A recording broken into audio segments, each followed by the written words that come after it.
Hi, my name is Magali Feys. I'm a lawyer from Belgium, and I'm specialized in intellectual property, IT law, and data protection.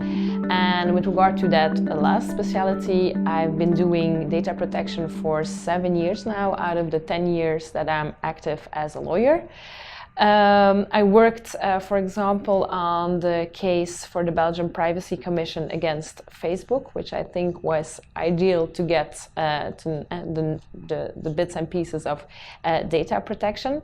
I founded my own law firm, A Contrario, 8 months ago, where not just another law firm, because we really want to give pragmatic advice away from the ivory tower, because we saw that with regards to GDPR, a lot of advice is out there, but not always the good advice, not always the pragmatic advice, as a lot of people forget about the fact that you should only take proportionate measures. And so we really wanted to be able to give an answer to that. And we really want to be a legal sidekick for our clients and help them in becoming compliant, but in a way that it goes along with the business. And that is for us very important. We do not want to change your business processes. We just want you to take into consideration some points, action point steps in order to become GDPR compliant and actually improve your business processes rather than burdensome with additional obligations under GDPR. And that is definitely possible. I think also a very good point is data centralization, because what we see today is that a lot of companies and in a lot of departments, a lot of information is actually shared over mail. And that gives two actual points of concern, which is, first of all, it's not the most secure way of actually sharing data. For example, if you would send the email through another Allison than the Allison intended, then you can have already a data breach. So that's not that good. And on the other hand, it's also, with regard to data centralization, not very good, because afterwards, if you then have to do the data retention periods, and for example, you set up, okay, resumes, we're only going to keep them 2 years for the people we didn't hire.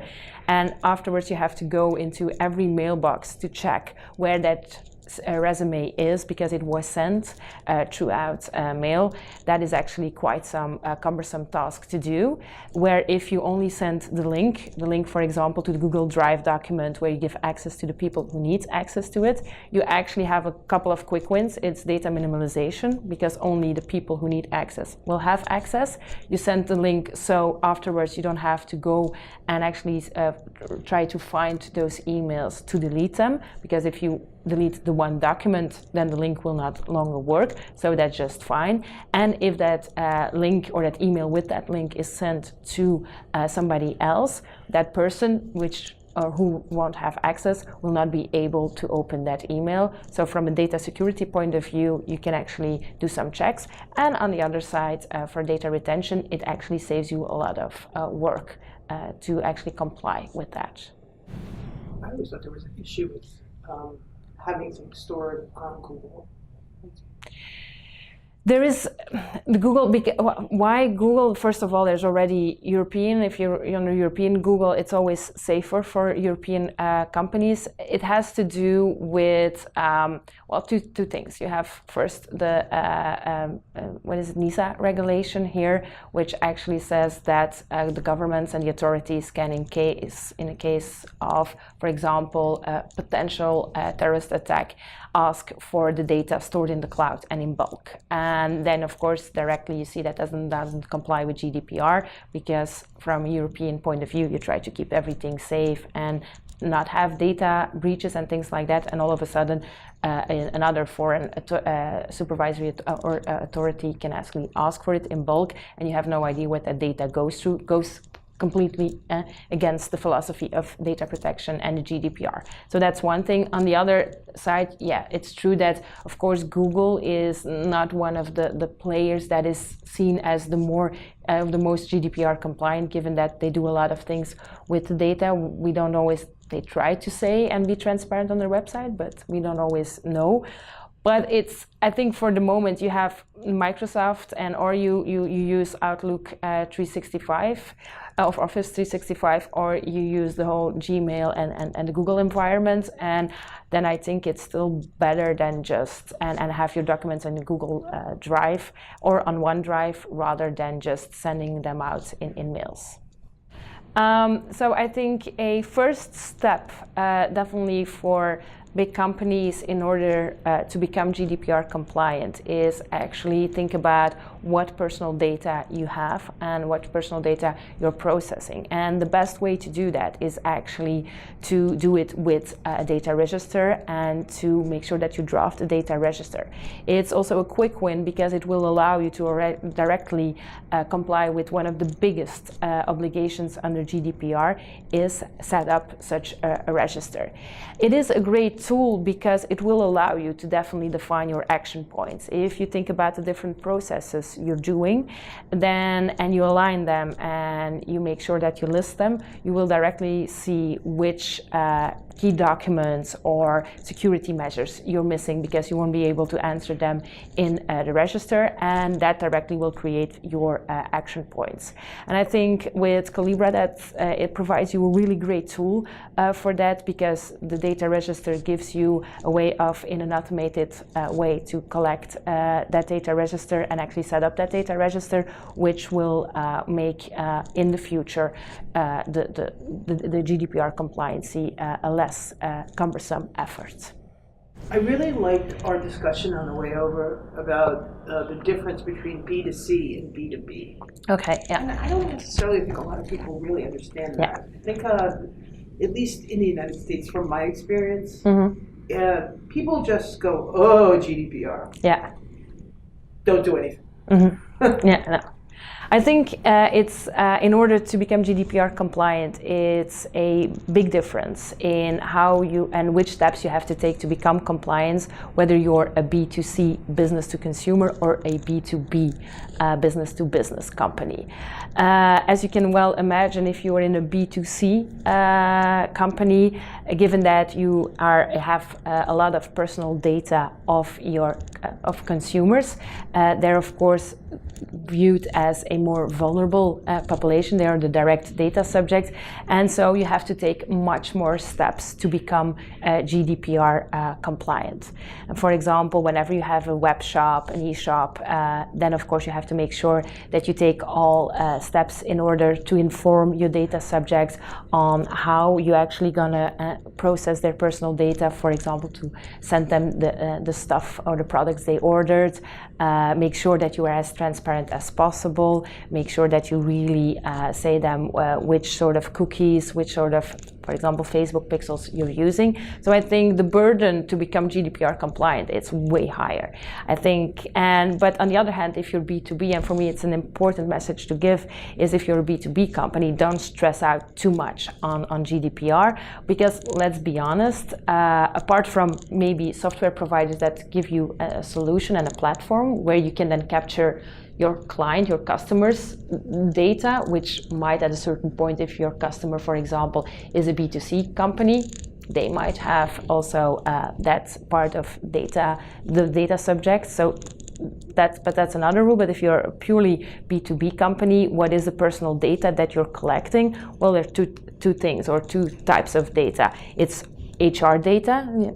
It's the data from your employees or your independent contractors, and that's definitely when you're a EU company, or you are a non-EU company that actually employs EU employees or EU independent contractors, and then for them you have to be GDPR compliant. But for the whole US and citizens, and if the employees are US, then you don't have to actually be compliant, or you don't have to comply with GDPR in order to process their personal data.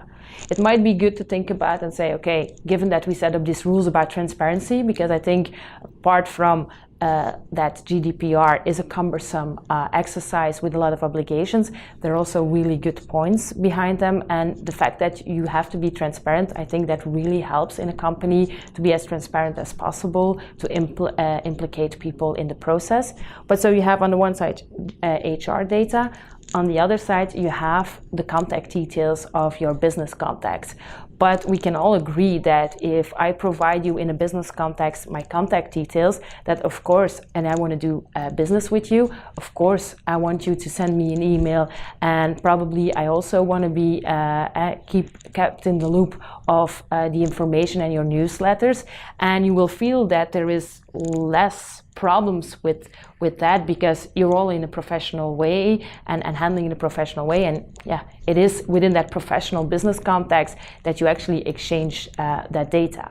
And GDPR does not imply that all of a sudden you have to stop being able to do business as usual. I think it's very important that you implement GDPR in a way that you can still do business as usual, but you think on a couple of additional things that you have to be compliant with.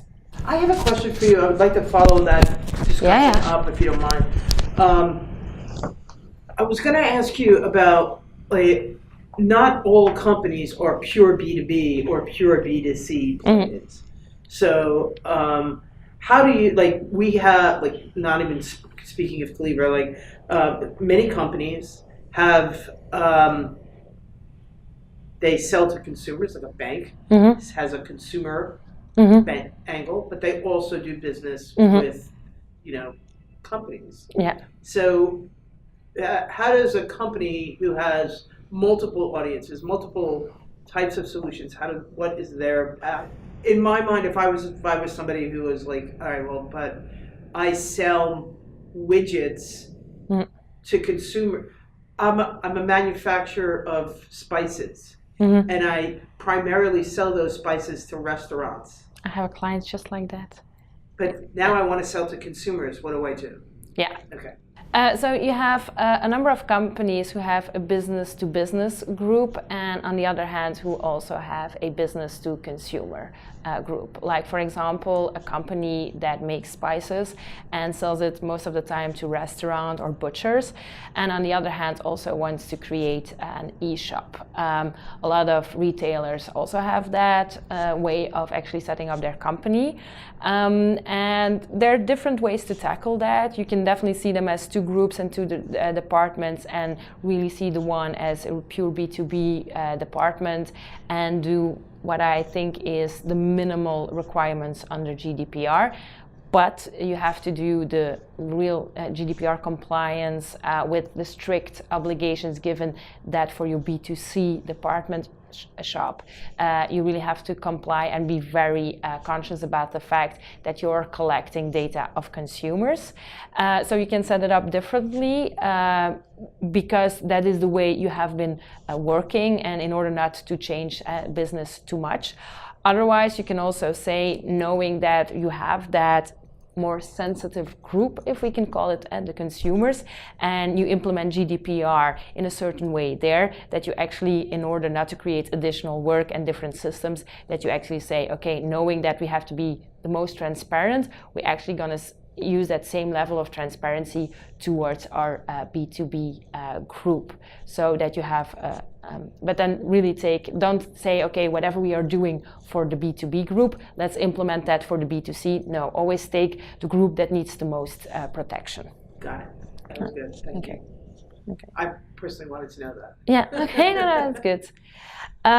From another, I think it's very important that people also understand what I think are the advantages of GDPR, and not only the negative aspects, because we all talk, or there's a lot of talk going on about the penalties, and become GDPR compliant, because otherwise you will have to face big penalties. I don't want to minimize that and say, oh, don't think about them anymore.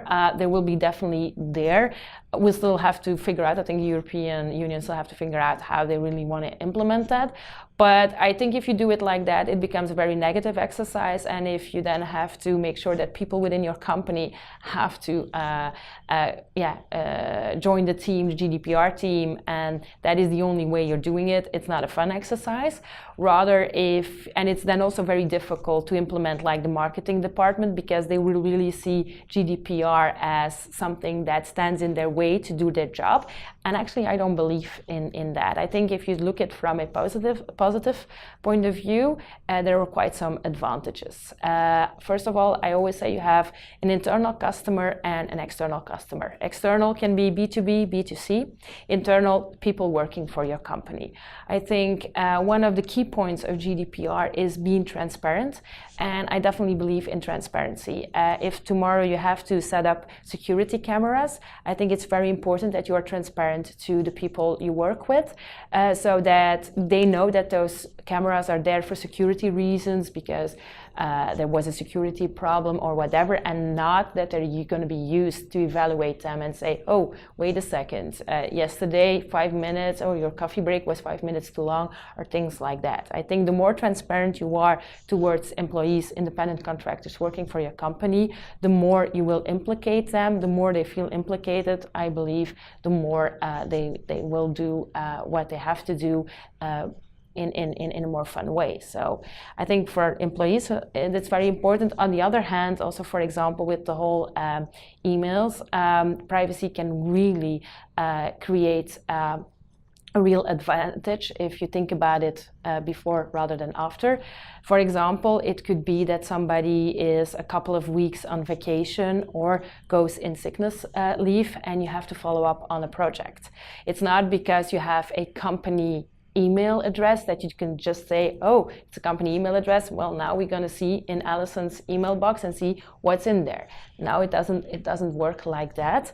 If, on the other hand, you have an internal privacy policy and you say, for example, your professional email is only to be used for professional emails, and for example, if you want to send private emails, you can go for it, but it will be on your own risk, because in the moment we need to follow up on a project, we will have our IT department, for example, have somebody able to look into the emails, not in a way that you are a big brother and go through all the emails, but also set up with your IT department like a structure where you say, okay, for example, we want to find the emails on GDPR compliance, GDPR projects, that then with search terms only those emails pop up, and that you can actually take over and follow up on the project rather than have to call your customers or whatever in order to follow up.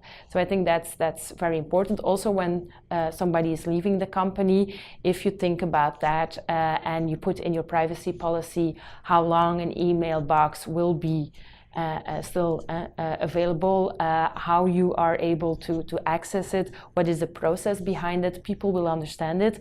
They will definitely understand it, that if the reason is for business continuity, they will understand that. If you explain that before, rather than in a moment where if people leaving the company, it's not always for the right reasons, or it's not always, I want to re-say that. When people are leaving the company, it can sometimes be because there was a problem and then you're not on good terms. And if you then have to explain that you will only lose the mailbox for business continuity reasons, that might not work. If you have done it in the beginning when somebody starts with the company, I think then people will understand that, and there is a very transparent way of going about that. So I think transparency and GDPR compliancy really works for your internal customer. It definitely also works for your external customer. In a B2B environment, I think that is a little bit less, because you only have the professional contact details, and whether or not people might not care too much where you store their professional business contacts.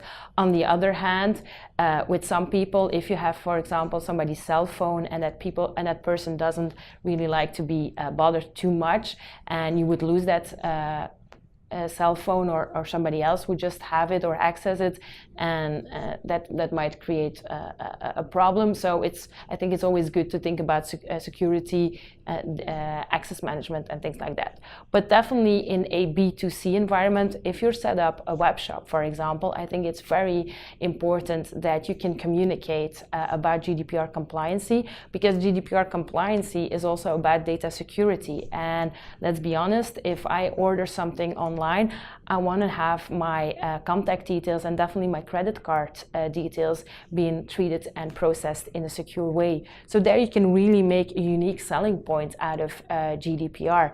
Also, in another way, it can become a way to also go about your product.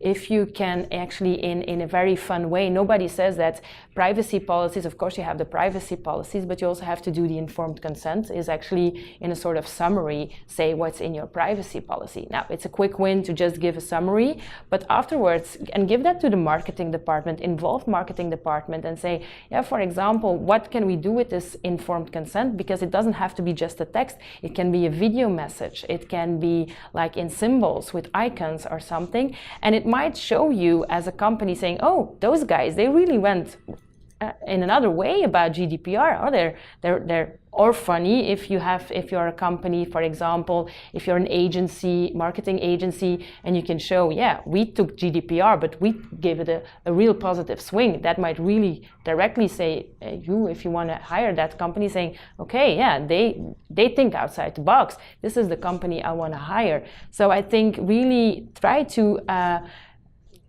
comply with GDPR within the philosophy of your company. If you're selling, for example, digital photo albums or pictures on mugs and things like that, work with pictures, use pictures in order to get the message, what is GDPR or what is our privacy policy about, in order to also give security and to the customer as such. So I think really work and use it as unique selling point, where you can show that you go in a different way about it. And Mark, I'm going to restart on that. Use GDPR as a unique selling point in order to actually excel over your competitors. And also being able to say, I'm GDPR compliant, will for me also be in itself an advantage over your competitors.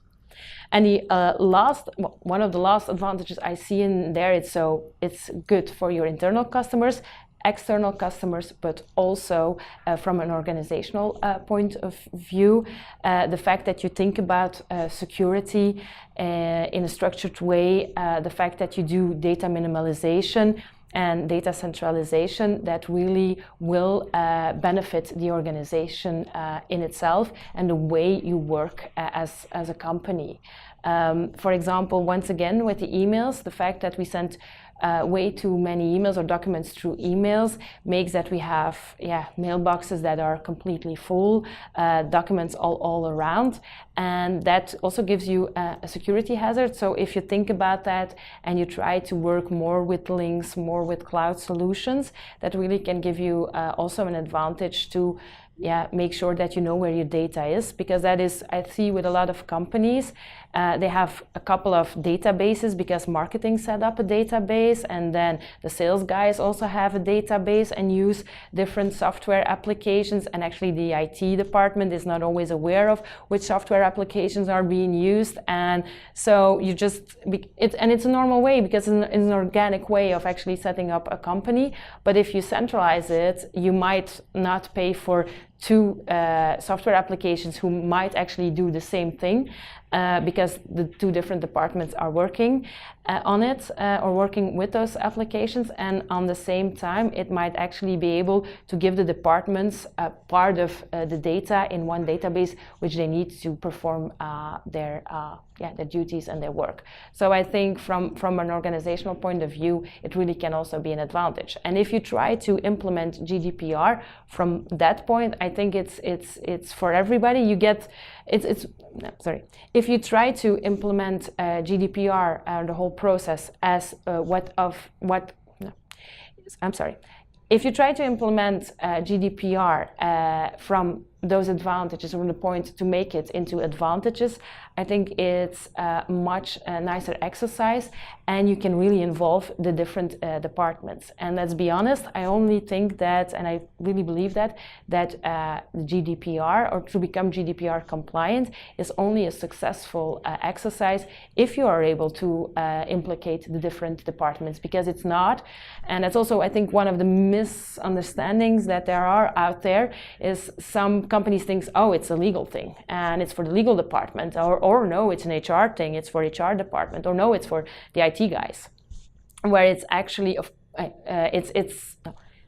where it's actually an exercise for the entire company and for the different departments. Of course, you need one department or a person that maybe is responsible as a project management. I'm not saying that, but you really have to implicate the different departments and get them in line. Also, when you give them trainings and things like that.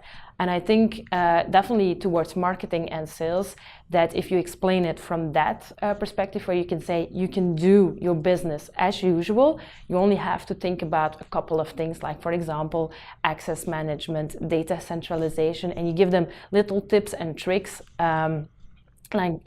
like you can give them in that way. It will actually, for them, not this cumbersome exercise they have to do and they rather skip, because then it's easier to still do their job, but they can have fun in it and actually try to think how to even make it more as a unique selling point and be compliant at the same time. And I think that is very important. And that once again gives you another advantage, because if you would have then a data breach and you have to inform a supervisory authority, and they have to, well, let's say that they would pick it up and they would come to your company and say, okay, let's see how we can actually go about this data breach. If they see that you are taking the necessary steps, they will not take over the management of the data breach, which they can actually do. And because they will say, okay, this is definitely a company that has things under control, the different departments are behind it, and they have the different strategies set up, and they will leave the management of that data breach up to you. And I think that is very important, because with all due respect, but supervisory authorities are still authorities, and you do not want to have an authority taking over the management of a company, or the management of an incident in a company. And I think that is very important too. So it will give you an additional benefit. You're talking about the centralization of data, and there's a lot of discussion around the decentralization of data and blockchain. And I think that would be a great discussion with people who know what's going on there. Of like what is the effect on GDPR and privacy, and how do they work together? So that would be cool. And then the other question I had was, you're talking a lot about email, okay, which is a form of communication. And a lot of companies now use alternative communication methods, I guess is a good way to put it. They'll use WhatsApp or Hangouts, or they'll use Slack channels. And they might use that for internal as well as external communication. Is there any differences there that you can see? Because I think that a lot of people look at GDPR, as to your point, as the big black cloud. It's the big black cloud that you better watch out for. And that mind shift is not necessarily there yet. Okay.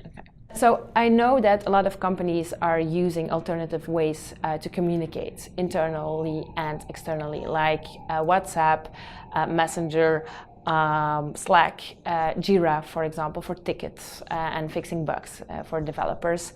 And it's true, you also have to have a plan for that. And that's once again where the data register comes in handy, because if you have to list all the tools you're using, you will definitely see, you have to list them and then you have to think about them. I don't have a problem with using those tools. You just have to know that some tools are better and better secured than others. For example, WhatsApp is end-to-end encrypted, so it's actually a good way to communicate.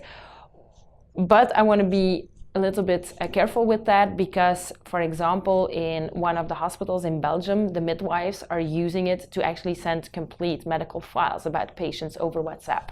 And that, of course, is not what WhatsApp is intended, and it's not a good way to communicate. I think from the moment you're actually dealing with medical data, go for the medical health platforms. There are a lot of great startups who think in a very secure way, who have data protection by design under their belt and really implement it and really create a secure platform.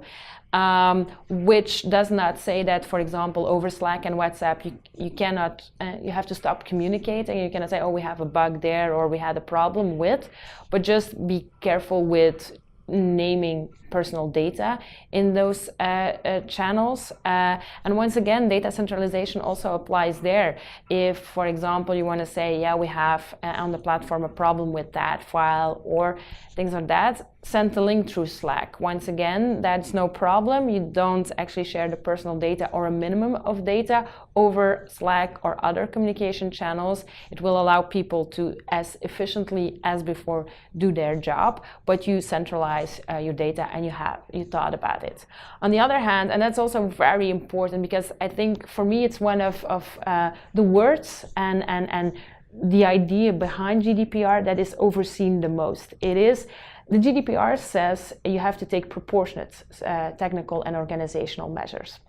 And whenever a legal text gives you that additional word, it is not because we like the prosaic way of saying, okay, it's nice, we have now a little word extra. It really is because there is a meaning to it. And that means that you have to take the measures that are possible for your company. And you also have to view what is your company, what are the financial means of your company, what are the organizational means of your company in order to implement GDPR. And of course, you cannot stop from today over tomorrow to sending information out, to communicate with people. Sometimes you have to send emails. For example, with some authorities, they will not be able to handle a document that is only sent by a link because their systems are not cut out for it. Does that mean that you then have to stop sending those documents? No, you thought about it, but it's not a proportionate way, for example, to communicate the document through link. Well, yeah, then you have to still communicate the document through email, but there was a thinking process behind it, and that's already proportionate. For example, if tomorrow you work with a CRM tool and that CRM tool is not GDPR compliant, then yes, you have to see in the market if there is another tool that is GDPR compliant or that the tool you're using has a GDPR compliant version. But let's say that that company would come to you and say, yeah, we have a GDPR compliant version, but it will cost you X million dollars or X $1,000. And you can just not pay that, then of course GDPR does not oblige you to go for that GDPR solution. You might look into the market, but if you would say, yeah, in the market there are other tools, but those tools do not fit the business needs of our company, then you are GDPR compliant because you actually verified whether there was another tool, but it was not proportionate to actually take that technical measures to, for example, change to another tool or take the GDPR compliant tool. The only tip I want to give with that is document it. Send out a little email or communication between the people working on that and saying, yeah, we verified it, tools or do not comply with our business needs, or on the other hand, are way too expensive. So for the moment, we cannot change, and put it on your roadmap and see, we're gonna reevaluate this within a year and see where you are within a year. Maybe the company who is selling you the CRM tool sees that the GDPR tool is not selling as good as they thought to make an additional money out of that. And it might be way cheaper. Or on the other hand, new companies can rise and take the occasion in order to say, okay, maybe that company that was our biggest competitor was not GDPR compliant or a really expensive GDPR compliant, and you have other startups or other market players. And so when you do that, you have actually taken the necessary proportionate measures. And that is, I think, very important that people understand that and that business understand that it is not always to only go for the GDPR solution or a compliant solution, but that you see what is necessary and what is proportionally possible for your company. If, for example, you're only working with 5 people, then of course you don't need a whole reporting schedule or procedure, because probably you're sitting in the next room, in the same room, and if you can talk to the guy directly, why then send out 3 emails that have to go around to 5 people to say the same thing? But of course, if you're working with more than 350 people, it becomes necessary to have this kind of tools and reporting tools, and make sure that there are people who are taking accountability to actually handle the task and things like that.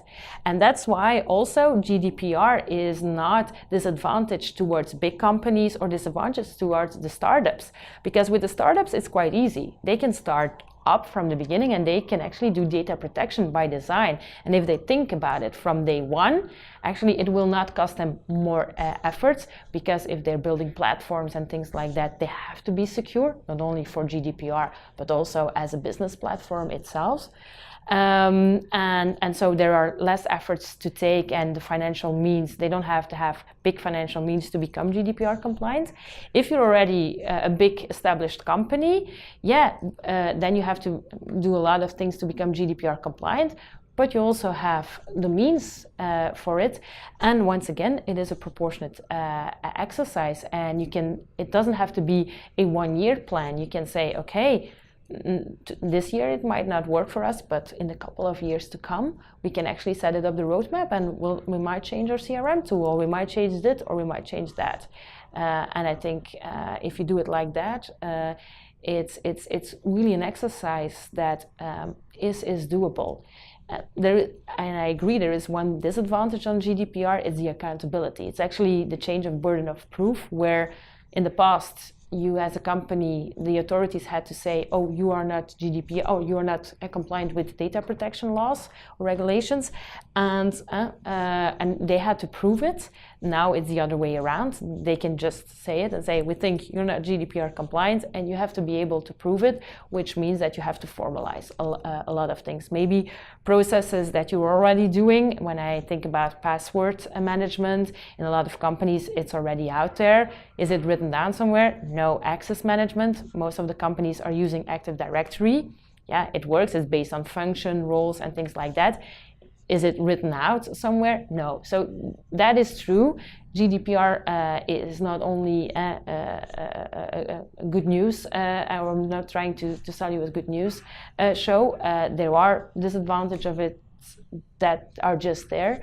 But on the other hand, it also makes you think about the process you're doing, and might also be a good exercise to see whether you're as efficient as you thought you are as a company. So I think it's a quite interesting question, in order to see how like new technologies like artificial intelligence and blockchain would work hand in hand with GDPR, or how to implement GDPR on those new technologies. I think definitely for artificial intelligence, it is definitely possible, and I don't see that many problems. I think you have to be conscious about it, but for example, one of our clients is handling a project that they're trying to detect on the basis of artificial intelligence early on Alzheimer. And one of the ways to actually be able to do that is that apparently people who have early Alzheimer have another way of starting to draft their emails. It's actually in their written language that it shows up.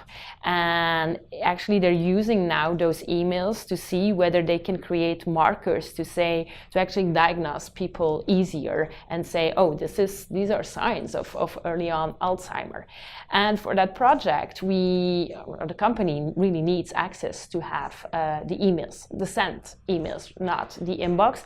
Problem is that with a couple of email providers, you can only, if you want to access the mailbox, you access everything. So I think it's quite possible to still do that. I don't believe for a second that the European legislators wanted to stop technology and innovation. but it can go hand in hand, and you just have to think about. And I think also for the people who give you access to your email, if you say, okay, actually we only need the sent items, so from the moment we get access to everything, well, we actually gonna delete within our database everything in your inbox, because we don't want that, we don't need that. And so it's already a good data minimalization principle. And those companies who are doing artificial intelligence, well, from what I saw, are the companies that also have means to scramble words, actually try to pseudonymize or anonymize as much as possible the information they collect, because from artificial intelligence they only need certain parts of information, certain parameters. And if you set it up in such a way without blocking yourself to it, I don't think there is a problem. And not everything has to be anonymized in order to work. So if you just take, you use some encryption tools or some keys, or you actually make sure that the access people have to those emails is, for example, only the 2 or 3 or development team that is working on that, believe you me, those developers who are interested in code and creating artificial intelligence and those markers will not go through all the emails. They don't care about the content. And for example, with the project, we set it up together where we had the company developing the artificial intelligence, having our law firm actually helping along with it in order to make it as GDPR compliant as possible, but not so much because we do not want to have problems with the legislator, but really to give the people who actually want to participate in the study, because it's still a study, to actually give them a very good feeling about this, and to make sure that they know what they're giving access to, and that it is treated in a very protective, secure, and data minimization way. So I think that is very, very possible to do so. I have a different question. Yeah. Flipping this a little bit, on the artificial intelligence, machine learning kind of side of things, the scrambling and anonymization of data is completely doable to find what they need because they know what they need. Yeah. On the flip side, though, you have data scientists who are trying to analyze behavioral data, so that they can improve their product. They're not looking for necessarily anonymous data. They're looking for like what this person is doing, and why. What have you seen in that area, if anything? Of course, with artificial intelligence, machine learning, or with what I see also with a lot of innovative companies, they really also want to have a lot of data, because data, of course, is a source, and they might afterwards come up with things or innovations based on that data, saying, oh, this came out, and they never thought of looking for it. So that's also why I said don't always think about anonymization as the way to go forward. Definitely think about encryption, pseudonymization, and trying to secure your data, because anonymization will only give you one benefit. You're no longer GDPR compliant. But from what I see with all those companies, they already have to be GDPR compliant for the other data they're collecting and processing. So if you have already those processes in place, why then don't apply them on what you're doing with the artificial intelligence machine learning?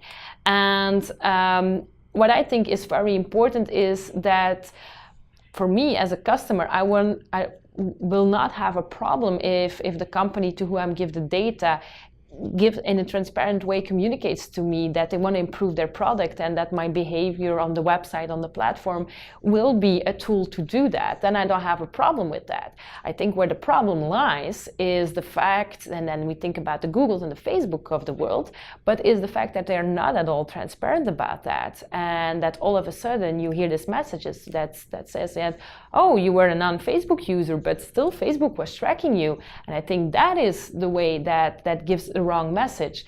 And that's why I believe you can be GDPR compliant and still collect a lot of data, just think about how the access management is going, how you can try to do data minimalization with what do we need. Do we need a lot? Do we still not know what we need? Okay, but then let's make sure that that database is only accessible for those or those persons.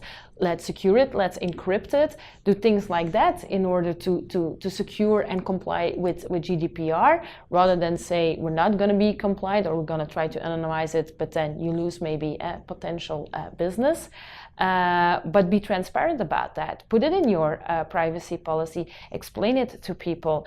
And then also, once again, with the rights of the data subject, give people also the choice whether they want that or not. And I believe with what I see now in the evolution of technology and everything that is going about, if you give power back to your user and the fact that a user is once again can sit on top of his data and can choose what to do with that data, that actually you are creating a unique selling point. Because if I would get that from a company and I would say, oh, they trust me to do and to decide, and I have the options to decide what they can do with my data, then I feel safe and I will say to you, yeah, please do with my data. I know you're only going to use it like that.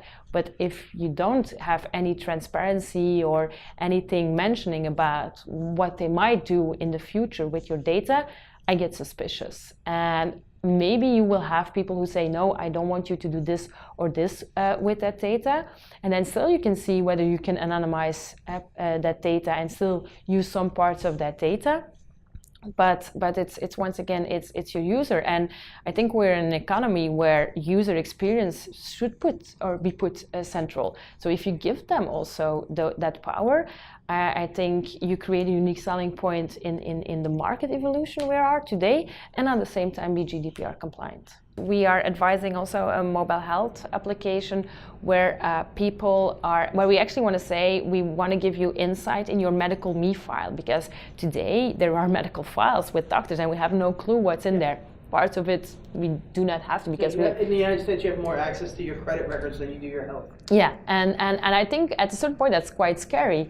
And the whole purpose is actually to give you insights in the medical me and to give you a sort of chatbot that then gives you personalized advice from a doctor, from a dietist or whatever. And it's really empowering the user. And that empowering is also translated with GDPR, because in the beginning the founders also said, oh, there's GDPR, what to do with GDPR? And the fact that we want to create this platform, but actually it goes hand in hand, because GDPR, the main message behind GDPR is empowering your data subject, is giving back the rights to your data subject, is being transparent to your data subject. And if you don't have anything, illegal or things that you say, we'd rather rub it under how do you say that? Hide it under the rug. Yeah, if you want to do things that you'd rather hide under the rug, then you have another problem rather than, I think, GDPR. And so empowering your user, your data subject, goes quite good along with GDPR. And if you try to mix it, then it goes hand in hand. So once again, I'm Magali Feys from A Contrario. You can, if you have any questions with regard to GDPR or IT or intellectual property, you can definitely visit our website at www.acontrario.law, or you can always give me a ring at 0032 474 296125. Thank you.